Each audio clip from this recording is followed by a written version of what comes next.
Assurer la sécurité des accès des résidents dans un EHPAD ou un établissement hospitalier.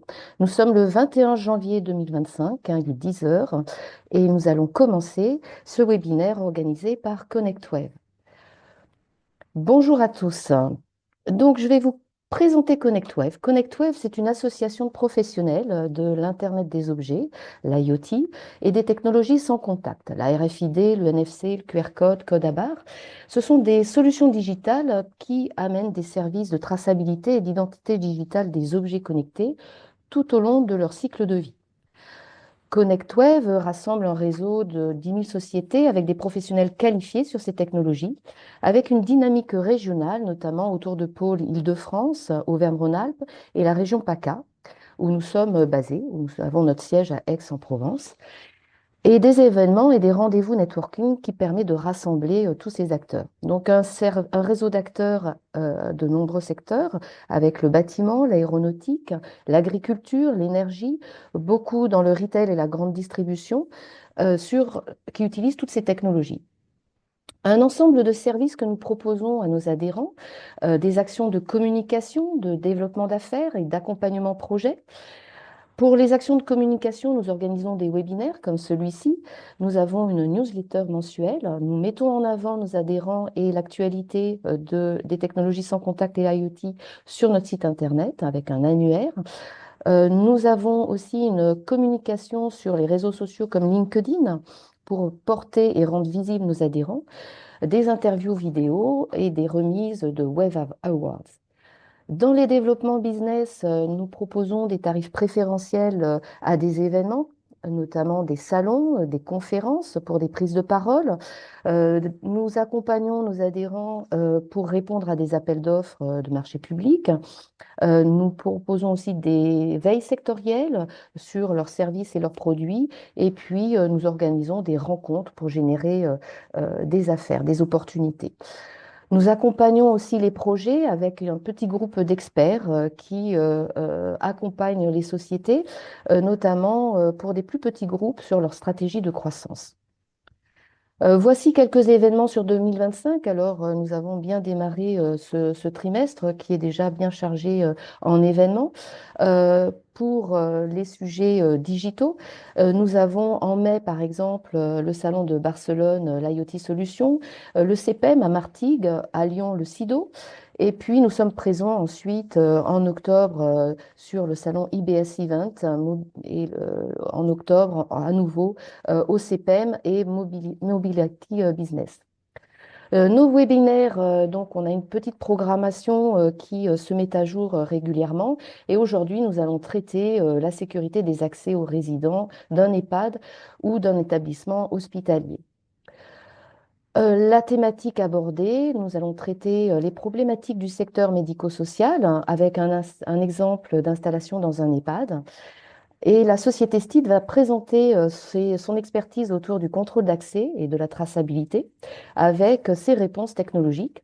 Donc, dans les intervenants, nous avons David Salou, chef projet traçabilité chez STID, et moi-même, puisque je suis présidente ConnectWave, mais aussi fondatrice de GoToIoT. Donc, je vais garder la parole pour vous présenter le contexte de ces établissements. Aujourd'hui, en France, il y a 68 millions de Français, dont 15 millions de personnes de plus de 65 ans. Elles se répartissent chez elles, bien sûr, à peu près 14 millions, et puis dans des résidences autonomie qui hébergent des personnes qui sont autonomes mais âgées, avec tout un lot de services. Et puis 600 000 personnes dans les 7 500 EHPAD en France. Nous avons approché la perte d'autonomie. Ce sont des personnes qui ont perdu l'autonomie au quotidien, qui ont besoin d'aide, d'assistance pour manger, se laver, des besoins vraiment importants du quotidien. Et cette perte d'autonomie nécessite un financement de la part de l'État d'un peu plus de 31 milliards d'euros. Donc, les résidents en EHPAD font face à plusieurs situations d'inconfort qu'il faut encadrer, qu'il faut satisfaire. notamment la prise en charge de la maladie d'Alzheimer avec l'augmentation du nombre de patients qui nécessitent une adaptation des structures, des établissements, mais aussi des ressources avec un personnel plus qualifié.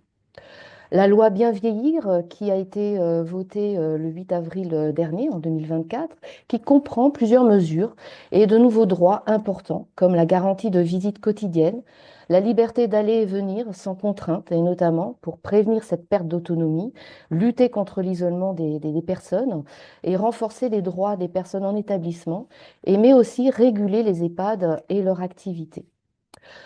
Donc la perte d'autonomie, c'est l'errance notamment qui atteint des personnes qui ont des troubles cognitifs. Et l'errance conduit à des erreurs de chambre. Donc les personnes se trompent de chambre et ça occasionne beaucoup de confusion, de stress, hein, mais aussi d'urgence. Les personnes peuvent être amenées à se battre. Donc quand une personne chute à cet âge, ça devient vite dramatique et difficile à supporter pour l'établissement. Donc confusion et stress, c'est les résidents, mais aussi le personnel. La solution que nous avons développée est une étiquette dans les vêtements, une étiquette RFID que l'on place dans les vêtements au moment où le résident rentre en EHPAD. Donc, nous nous sommes appuyés sur cette logistique puisqu'elle existe déjà. Donc, les lingères en blanchisserie réceptionnent les trousseaux des nouveaux arrivants pour les marquer, marquer le linge. Et c'est ce marquage qui se fait avec cette étiquette RFID. Cette étiquette RFID va leur permettre d'accéder à leur chambre et pas à celle du voisin, donc va éviter les erreurs de chambre. C'est une gestion d'accès main libre. Ça va permettre également d'alerter le personnel de sortie de personnes qui ont des profils Alzheimer, par exemple, et qui ne sont pas, qui se mettent en danger lorsqu'ils sortent de l'établissement et lorsqu'ils se retrouvent sur la voie publique, parce que l'EHPAD est responsable. Et cette petite étiquette permet aussi d'avoir des services de logistique et notamment de la traçabilité du linge, les vêtements des résidents qui sont lavés dans l'établissement, mais également les équipements de protection individuelle, les blouses, les charlottes, les gants, les chaussures particulières, et puis les objets. L'offre GoToIoT pour les EHPAD, c'est quatre piliers, donc sécurité, pilotage, prévention et logistique. Donc la sécurité, c'est cette gestion d'accès, main libre. La personne porte sa clé, donc c'est des personnes qui ont des troubles cognitifs et qui ne sont pas en capacité, qui ne tolèrent pas les bracelets, les accessoires, les clés. Mais ça rend également service au personnel. Ils ont leur badge et lorsqu'ils approchent des portes, celles-ci s'ouvrent. Ça permet aussi de gérer les sorties inopinées des établissements. Ce dispositif est piloté par un tableau de bord qui permet d'alerter des incidents et de renvoyer les alertes au téléphone du personnel. La logistique, une étiquette dans les vêtements qui marque le linge, mais aussi les objets. Et puis un module de prévention que nous sommes en train de développer avec des services d'attention, de surveillance, par exemple une élévation de température pour un résident qui va alerter un personnel pour qu'il puisse intervenir rapidement. Pour le cas d'usage que je viens de présenter, donc il s'agit d'une gestion d'accès main libre que nous avons équipée pour un établissement en Auvergne-Rhône-Alpes. Donc nous retrouvons le dispositif dans un couloir d'unité de vie protégée qui héberge des personnes qui sont atteintes d'Alzheimer, donc un couloir où se trouvent une douzaine de chambres. Avec un lecteur, le lecteur STID, qui est placé sous le plafond. Les porteurs d'étiquettes, qui sont les résidents ou le personnel, ou même des objets, des étiquettes RFID UHF, qui vont déclencher des services à distance, et le logiciel pour piloter le tout avec un serveur, donc une interface personnalisée. Les avantages de ce système, c'est qu'il est simple, discret, main libre, adapté aux résidents, mais aussi au personnel. Il est personnalisable selon la structure de l'établissement et puis sa logistique. La détection des étiquettes est assez performante. Nous les avons sélectionnées pour qu'elles puissent déclencher les services entre 2 et 6 mètres. Ensuite, STID va régler ses antennes pour ajuster le déclenchement. Et puis, c'est un dispositif interopérable puisqu'on peut y connecter d'autres applications tierces. Il est évolutif en fonction du suivi, de la traçabilité, puis des options, des besoins de l'établissement et surtout sécurisé puisqu'il est conforme aux réglementations du CNIL. Je vais passer à présent la parole à David, qui est chef projet traçabilité et qui va nous expliquer comment ça marche. Merci beaucoup, Sophie. Je te laisse la parole. Merci. Bonjour à tous. Alors, je vais partager mon écran. Hop là, parfait. Donc, euh, Hop là. Donc, je me présente, David Sabou, donc chef de projet traçabilité UHF chez Steed depuis un peu plus de 2 ans, donc en lien justement de la mise en place de projets utilisant cette technologie dans différents contextes, dont justement celui-ci pour les établissements hospitaliers, en utilisant justement différents types de systèmes qui peuvent être des systèmes de contrôle d'accès ou autres. Pour présenter rapidement la société, donc la société Steed est fabricant de lecteurs, tags et antennes RFID en haute fréquence, en ultra haute fréquence, pour deux grands domaines d'activité, le contrôle d'accès pour la protection des biens et des personnes, et la traçabilité industrielle. Donc là, l'objectif est plutôt de venir identifier et tracer des équipements à fort valeur ajoutée, avec donc une conception et une fabrication en France. Pour suivre au mieux justement nos différents clients, on va être présent à l'international dans différents pays, permettant de garder cette réactivité et pouvoir être au plus près de nos différents clients quand ils souhaitent une expertise ou un appui technique, en tout cas de notre part, pour déployer son client final. Avec du coup, on se rapproche tranquillement des 30 ans d'existence aussi pour notre société.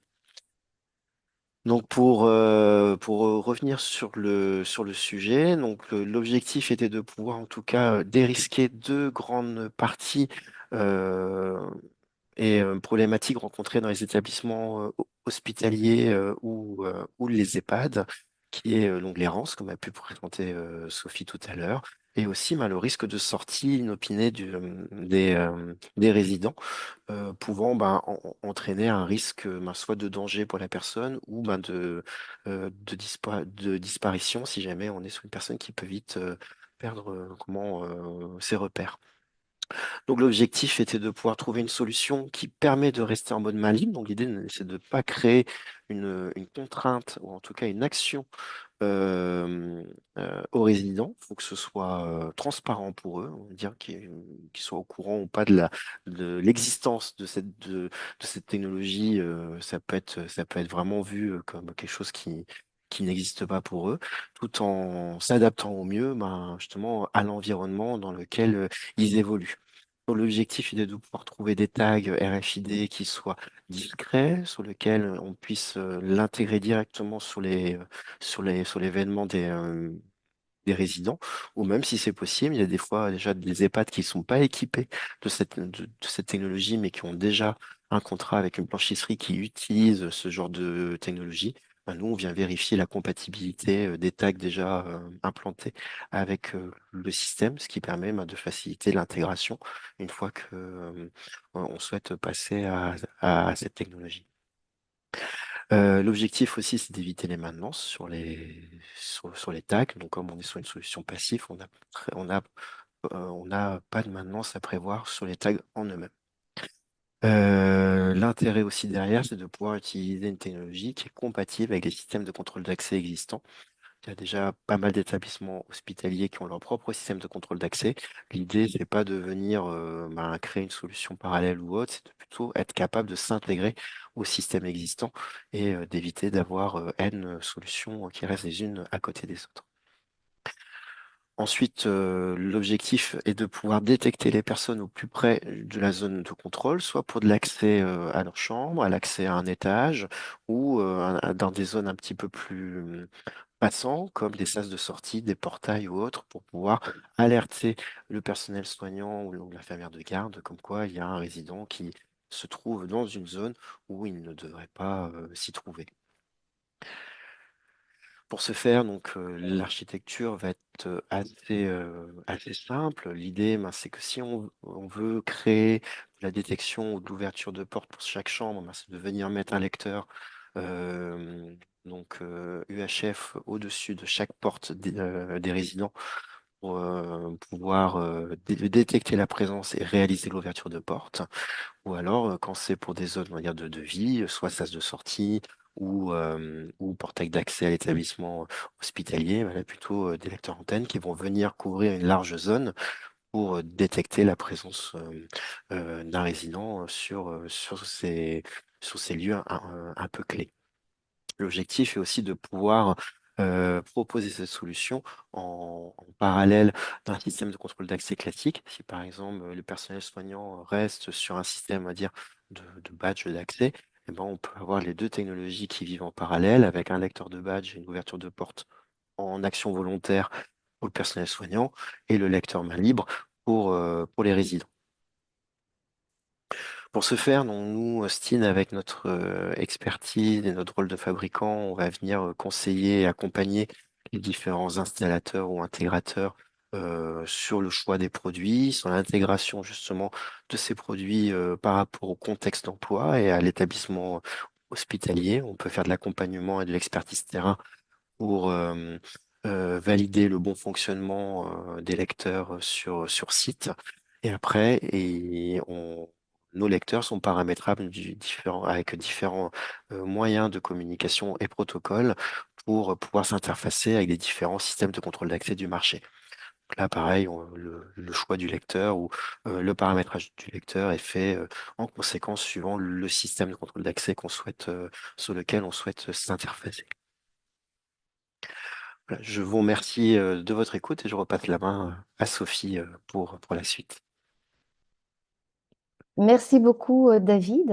Alors, je repasse euh, sur le titre du sujet et je vais vous laisser maintenant la parole, sachant que voilà, la sécurité des accès pour les résidents dans un EHPAD ou un établissement hospitalier, hein, c'est un dispositif qui demande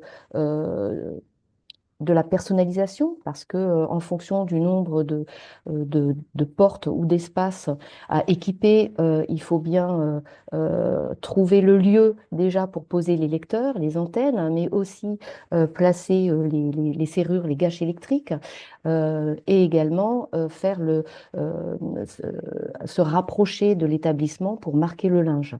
Voilà, donc c'est une installation complète que nous proposons à ces établissements.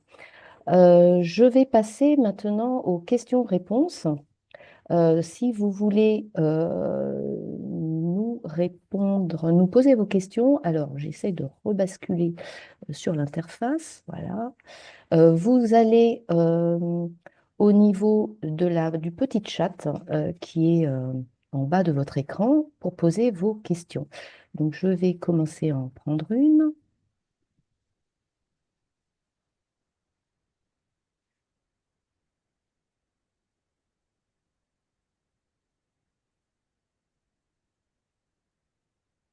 J'arrête le partage.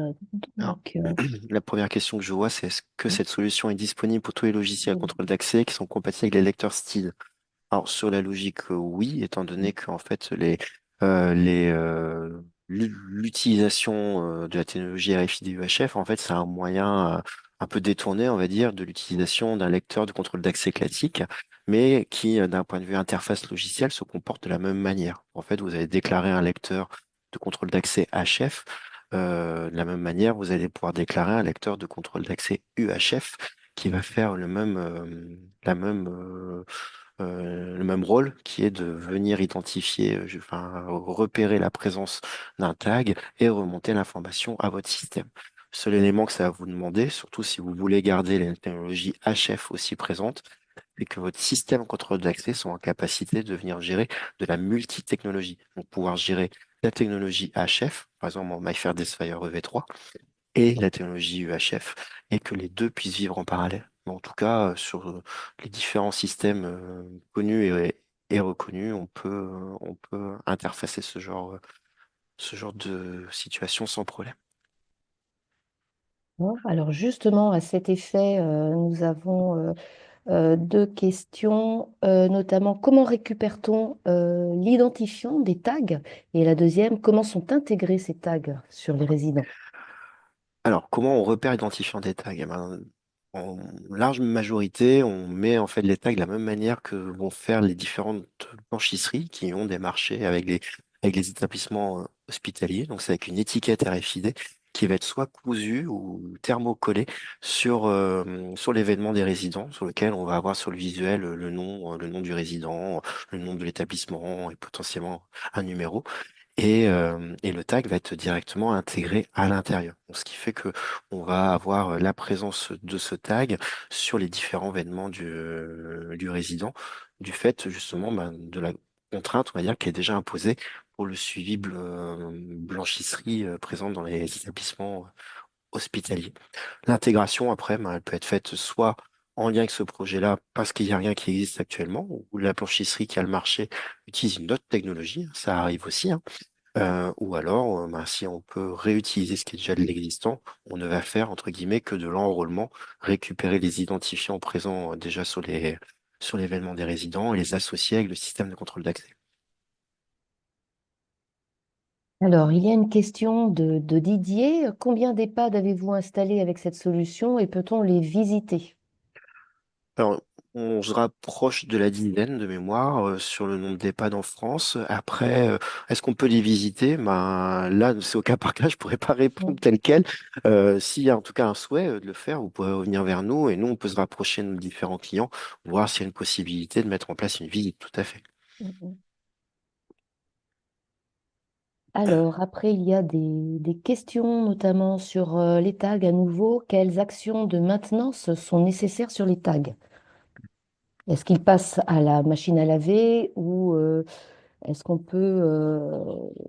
voilà, Alors, au niveau des tags, la Alors, maintenance. pas tous les tags de passer à la machine à laver, mais effectivement, on choisit des tags qui ont été conçus pour, on appelle des tags textiles, pour être directement confrontés aux mêmes situations que le textile sur lequel on le pose. Donc, d'où le fait que ce soit des tags soit cousus au thermocollé ou autre.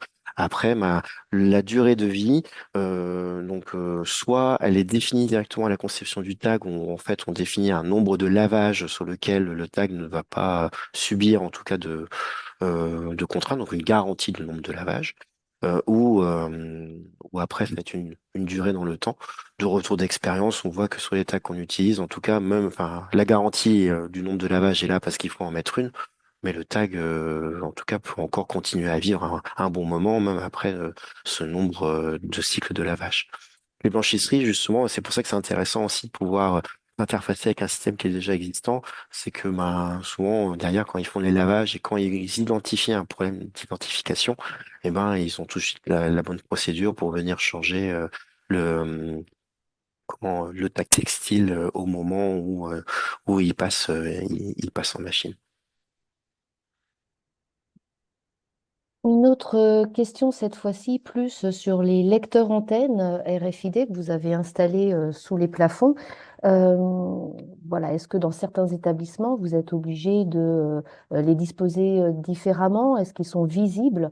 Voilà, est-ce que vous pouvez décrire un petit peu plus, David? Est-ce que tu peux en parler? Oui, donc l'objectif c'est de mettre les lecteurs à des endroits qui soient discrets. Donc souvent dans les établissements hospitaliers, vous avez des faux plafonds. Donc on arrive à les mettre en fait à l'intérieur des faux plafonds pour qu'on ne les voit pas en fait visuellement à l'intérieur enfin au niveau des couloirs. Le caractéristique même du faux plafond ne vient pas perturber l'identification radio sur ces lecteurs. Et après, quand on est plutôt sur l'identification en sortie d'établissement ou autre, bah là, nos lecteurs ont été en tout cas designés pour être robustes et pouvoir tenir aux différents types d'intempéries ou de situations par rapport à son emplacement.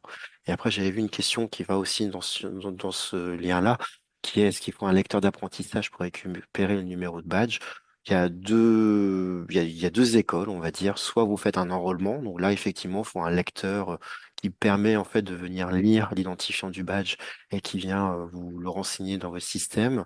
Ou alors, très régulièrement, dans la partie, en tout cas, en logistique ou en blanchisserie, l'identifiant est directement marqué en visible sur sur l'étiquette. Donc, ça peut être une saisie manuelle aussi. Après, en voyant le nombre de résidents dans les établissements hospitaliers, le mieux, c'est d'automatiser l'action le plus possible et éviter les saisies manuelles. Donc, c'est souvent avec un lecteur en roller. Alors, il y a une question de Nicolas. L'infrastructure de lecteur UHF peut être assez onéreuse. Avez-vous regardé aussi les solutions badge actif d'identification BLE, Bluetooth? Alors, c'est d'autres technologies hein, qui sont aussi disponibles. Ils vont avoir chacun leur avantage, inconvénient. C'est vrai que l'UHF va avoir l'inconvénient d'avoir une installation initiale plus coûteuse, mais par contre, avoir du récurrent beaucoup moins coûteux sur les tags que la partie Bluetooth ou d'autres systèmes un petit peu sur cette technologie-là. Vous allez avoir de la maintenance sur les badges. Ça veut aussi dire comment vous le mettez en place aussi au niveau des résidents. On parlait tout à l'heure des unités Alzheimer ou autres, des fois la mise en place d'un bracelet ou d'un collier ou autre peut être compliqué sur les différentes pathologies. Et donc c'est tout ça en fait qu'il faut aussi regarder. Et après, qui dit système actif, dit batterie, dit recharge aussi de sa batterie. Enfin, il faut aussi penser à la mise en place de la bonne méthodologie pour recharger justement ces différentes balises et ne pas se retrouver avec un résident qui a une balise qui est déchargée et du coup qui n'est plus visible. Avez-vous déjà mis en place ce système pour le baby tracking? Donc, c'est Lubna qui pose cette question. Le Alors, baby tracking.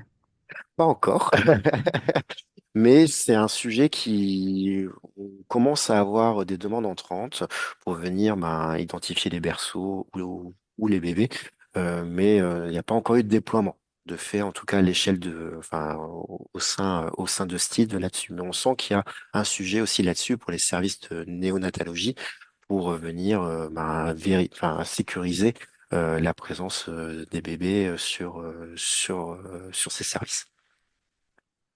Quel budget estimé faut-il prévoir pour un EHPAD pour s'équiper? Demande Didier. Compliqué à répondre à cette question parce que ça va dépendre de la taille de l'EHPAD, du nombre de résidents, du nombre de chambres, du nombre de sorties. Voilà, il n'y a pas de budget type parce que enfin, ça va vraiment dépendre de l'architecture du bâtiment et de la taille en nombre de résidents de l'EHPAD. Euh, voilà, je pense que là-dessus, voilà, s'il y a en tout cas un souhait ou si vous avez des clients finaux qui sont intéressés par ce genre de solution, il faut mieux se rapprocher justement de nous pour qu'on puisse vous accompagner au mieux et vous indiquer justement, suivant l'architecture de l'EHPAD, combien coûterait la mise en place de cette technologie. Et après, il y avait une question Quel... aussi qu'on est passé, c'est l'écart de prix entre les badges, on va dire, on se dit classique, ça doit être donc du haute fréquence, en MyFair Desfire par exemple, et l'UHF. Alors, en écart de prix sur les badges et les tags, les tags UHF seront moins chers que des badges, on va dire, en MyFair Desfire EV3 classique, que vous pouvez trouver pour le milieu du contrôle d'accès. Par contre, comme on disait tout à l'heure, c'est les lecteurs UHF qui, eux, sont plus onéreux à l'achat qu'un lecteur HF de contrôle d'accès. Voilà, donc c'est là aussi où le calcul du retour sur investissement va se faire différemment, parce que vous allez avoir un investissement initial un peu plus important, mais un récurrent qui risque d'être un peu moins onéreux par rapport à un système classique avec des patchs. Alors, j'ajouterais également qu'on peut mixer hein, les solutions HF Mm. et UHF, notamment dans l'établissement que nous avons équipé en Auvergne-Rhône-Alpes, sont disposés donc, dans cette petite unité de vie protégée une gestion d'accès main libre à l'aide de la technologie UHF avec les lecteurs STID, mais dans le reste du bâtiment, nous avons des serrures autonomes qui nécessitent une autre gestuelle puisqu'il faut placer le badge ou bien un bracelet sur la poignée pour qu'elle puisse s'ouvrir, pour vous identifier. Donc, c'est deux technologies qui ont des longueurs d'onde différentes, mais du coup des gestuelles différentes. Et la particularité de ce dispositif, c'est qu'il réunit les deux fonctionnalités. Le logiciel pilote cette multiplicité. Donc, ça permet une ouverture et une interopérabilité qui est vraiment très intéressante en fonction des besoins de l'établissement. Et puis ça permet aussi de proposer différentes méthodes d'identification suivant la personne qu'on cible, que ce soit le personnel soignant, les résidents ou même les visiteurs. Mm, mm, Ça peut être aussi une gestion de base dématérialisée pour les visiteurs, si jamais voilà, on dit que la chambre doit quand même rester accessible pour les personnes de confiance qui ont été nommées pour le résident, de la famille, les amis ou autre. Voilà, donc mm. voilà, c'est plusieurs méthodologies d'identification, mais qui peuvent en tout cas cohabiter ensemble sans problématique. Donc une question plus sur l'interface logicielle qui est proposée. Donc est-ce que tu peux en dire un ou deux mots? Du coup, les interfaces logicielles, en fait, on va s'interfacer directement avec ceux qui sont disponibles sur le marché. Donc, ça va être tous les systèmes, on va dire, de contrôle d'accès qui existent en France ou à l'étranger. Je ne vais pas en citer, hein, je pense que vous les connaissez tous à peu près, mais en fait, l'objectif, c'est de pouvoir après s'interfacer au système et de répondre au mieux aux autres besoins que peuvent avoir aussi établissements hospitaliers. Il peut y avoir des besoins de vidéosurveillance ou vidéoprotection, des besoins en intrusion. Voilà, ça peut être en tout cas de pouvoir derrière dire bon bah la technologie elle est compatible avec tous les systèmes et puis après c'est l'intégralité des fonctionnalités que peuvent offrir les systèmes de contrôle d'accès mais qui va définir votre choix de plutôt passer avec tel intégrateur ou un autre. Alors justement, par rapport à cette interface logicielle, ce dispositif aussi, qui est quand même assez rendu transparent puisque l'étiquette est dans les vêtements, donc il n'y a pas d'interface à sélectionner ou bien de gestuelle particulière, c'est du main libre. Une question sur la formation qui a été dispensée aux résidents pour qu'ils puissent adopter cette technologie, les badges par exemple pour le personnel. Est-ce que on a accompagné, est-ce que vous avez accompagné les usagers de l'EHPAD? Oui, on accompagne justement lors de l'installation, de la vérification de bon fonctionnement et puis sur voilà, sur les premiers jours d'utilisation du système. La formation est plutôt pour les soignants, on va dire, et le personnel soignant d'établissement. Comme je disais tout à l'heure en présentation, l'objectif c'est pour les résidents, c'est quasi qu'ils oublient en fait le système comme ça en main libre.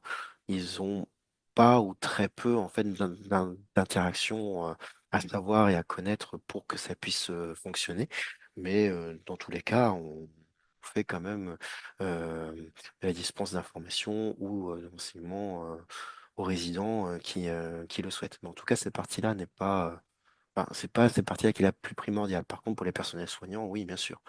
Bien identifier la présence des tags. Si il n'y a pas de tag présent sur l'événement des résidents, comment venir les mettre en place, le paramétrage des lecteurs, et ainsi de suite. Oui, parce que la partie marquage du linge existe déjà dans la plupart Oui, des établissements. Donc, c'est ça. les lingères, par exemple, ont une formation assez courte, hein. C'est des logiciels qui sont quand même assez intuitifs, que ce soit celui de la blanchisserie qui est couplé à celui de la gestion d'accès. Donc, il y a un pilotage et puis une accessibilité qui a été conçue justement par nos équipes GoToIoT sur la partie UX design, hein, pour la rendre la plus simple et la plus intuitive possible. C'est ce qui fait aussi la valeur de Mm. notre système. Euh, il- Après, Mm. le plus dur, c'est souvent au début au paramétrage et à la mise en place. Et après, une fois que c'est rodé et que tous les éléments fonctionnent bien, bon, voilà, le retour qu'on a, c'est que après, voilà, la formation mise en place initialement suffit pour que après le bon fonctionnement du système puisse se faire sans qu'il y ait besoin de trop d'interaction avec le fabricant ou l'intégrateur ou l'installateur. Il y a une question justement sur la sécurité, sur les tags. Est-ce que ces tags peuvent être sécurisés en encodant un identifiant privé? Alors, pour la partie UHF, on se base donc sur l'ISO 18063 et le PC classe 1 Gen 2, qui lui, par définition, a quelques niveaux de sécurité, mais c'est pas la force. L'idée, c'est plutôt de faire de l'identifiant logistique, quoi, donc ils sont plutôt ouverts. Mais il y a quand même quelques niveaux de sécurité qui sont faisables, dont une qui permet de venir faire une double vérification d'identifiant avec ce qu'on va appeler l'EPC, l'Electronic Product Code, qui va être l'identifiant donc, que vous allez pouvoir personnaliser pour votre cas d'usage, et le tag ID, qui est donc l'identifiant du tag, qui lui est réalisé à la création du tag, à la création de la puce. Donc la combinaison des deux permet de venir faire une vérification de l'intégrité du tag, être sûr que c'est bien, que l'identifiant métier que vous avez mis sur ce tag-là correspond bien au numéro de série de la puce qui se trouve à l'intérieur. Mais vous ne serez pas sur le même niveau de sécurité que du MyFair Desfire EV3, qui lui a vraiment été pensé pour du contrôle d'accès à grande échelle. Et le tag ID n'est pas duplicable. En tout cas, pas avec les fabricants connus et reconnus. qui lui confère une sécurité également. Comment sont intégrés les tags dans le linge? Bon, ça, on l'a déjà vu, notamment lorsqu'il y a un tag défectueux. Donc là, c'était une demande un peu plus précise Mm. sur la Bah, maintenance. c'est sûr, bah, s'il y a un tag défectueux, hein, donc bon, si le tag est cousu, bah, on peut le découdre et puis en mettre un autre. Si c'est du thermocollage, il y a des méthodes qui existent pour enlever un tag qui a été thermocollé et pouvoir le remplacer. Voilà, donc tout ça, c'est des méthodologies et c'est des outils qui permettent justement bah, de pouvoir faire ces différents changements. Mais voilà, comme disait Sophie tout à l'heure, on reste dans un métier, ou en tout cas sur la gestion du linge, souvent le personnel a déjà tout le matériel pour pouvoir faire ça, parce que à minima, il y a de l'identification visuelle. Et c'est très majoritaire que ce soit du thermocollé. Alors, nous allons prendre une dernière question peut-être sur les cybermenaces. Que proposez-vous dans le cadre des dispositifs de lutte contre les cybermenaces, notamment ces dispositifs de gestion d'accès euh, dans le cadre de la réglementation NIS 2. Mm. Donc, je vais te laisser en parler. Voilà, donc on travaille en Node et Steed a été un des membres fondateurs justement de la SPAC Alliance qui permet de regrouper justement l'intégralité des acteurs du monde du contrôle d'accès et des éditeurs de logiciels sur ce genre de système pour sensibiliser à la cybermenace, mais aussi mettre en place ces bonnes méthodologies d'approche et les bons protocoles d'accès pour être compatibles avec les différentes certifications qui peuvent être demandées soit par l'ANSSI ou par d'autres entités gouvernementales. Bon, là, derrière, on vient faire de la sensibilisation, ça peut être bon, ben, de l'accompagnement aussi sur l'intégration du protocole SSCP, qui permet ben, de pouvoir, qui est le premier niveau, en fait, permettant après d'imaginer une éventuelle certification du système, et puis aussi ben, pour venir, en tout cas, créer de la robustesse et de la fiabilité des différents produits et solutions en se basant sur sur un standard européen, au même titre que le standard OSDP, qui est l'équivalent américain. Donc, on travaille là-dessus depuis maintenant pas mal d'années, main dans la main, avec les différents fabricants et intégrateurs pour toujours proposer le meilleur niveau de sécurité. Et accompagner les clients justement pour informer et les former à bien réagir au bon moment. Donc, Hmm, ça fait partie aussi d'une de vos missions. c'est ça, tout à fait. Je vois qu'il y a une question de comment est gérer la présence de plusieurs tags devant la porte et qu'est-ce qui est remonté sur le contrôle d'accès. Alors l'intérêt de l'UHF, c'est que justement, on peut avoir de la remontée de différents tags en même temps. Donc il n'y a pas, y a pas de collision et on n'est pas sur de la lecture unitaire comme pour de la haute fréquence. Donc comment ça va se comporter?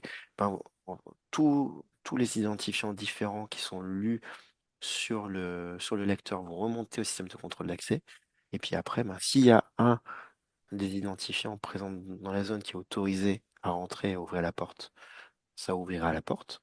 Parce que du coup, ça veut dire qu'il y a un des résidents qui se trouve devant la porte qui est autorisé à entrer, même s'il y a, par exemple, un autre résident qui se trouve à côté.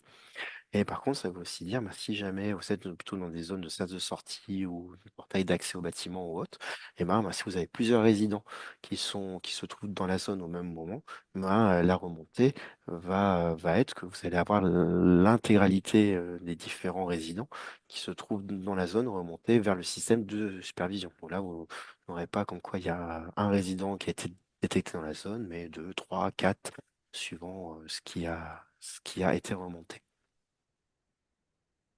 Par contre, ce qui est bien aussi, c'est que on peut paramétrer sur les lecteurs le fait de ne pas être pollué par des tags du marché qui peuvent se trouver, on va dire, sur l'événement un peu par défaut, par des fabricants justement de vêtements ou autres. Et donc, où on peut venir mettre des filtres présents sur les différents lecteurs pour dire, ben, derrière, je ne veux remonter que les tags qui correspondent à ma famille, donc à l'identification de mes résidents. Et du coup, éviter d'être pollué par des tags, on va dire, autres. Je remercie David et son équipe qui l'ont préparé avec moi. Et Merci également. nous attendons donc vos questions si vous en avez d'autres à distance et nous ferons un plaisir de vous accompagner dans vos projets. Merci beaucoup. Au revoir à tous. Merci, au revoir.